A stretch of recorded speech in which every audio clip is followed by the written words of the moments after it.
Saudi अरब में चौकीदार के मुकदमे में गिरफ्तार सिंध से ताल्लुक़ रखने वाले 4 शहरियों को सुनाई गई मौत की सज़ा पर अमल दरामद किया गया है। 14 बरस कबल सिंध से ताल्लुक़ रखने वाले सिंधी नौजवानों के हाथों मुबैना तौर पर बांग्लादेश से ताल्लुक़ रखने वाले चौकीदार की जान चली गई थी। गाजी खावड़ से ताल्लुक़ रखने वाले खालिद पतोजो, मेहर के अब्दुल गफ्फार डेपर, इरशाद डेपर और अब्दुल मजीद मीर बहार को सऊदी अरब के कवानीन के तहत सज़ा सुनाई गई थी, जिस पर आज बाकायदा अमल दरामद भी किया गया है। आप सब जानते हैं कि सऊदी अरब में इस्लामी कवानीन के तहत सज़ा किस तरह दी जाती है।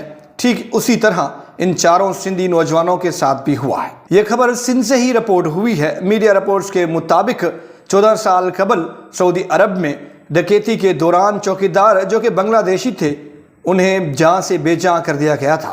4 अफराद के लवाकिन की जानिब से सिंध के मेहड़, गाजी खावड़ और दीगर इलाकों में गायबाना नमाज जनाजा भी अदा कर दी गई है।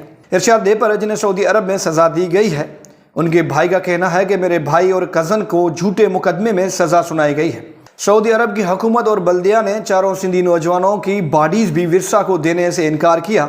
यह भी हो सकता है कि इन 4 अफराद के लवाकिन में से किसी ने रब्ता नहीं किया हो, इसलिए इन 4 अफराद की तदफीन भी सऊदी अरब में ही कर दी गई है।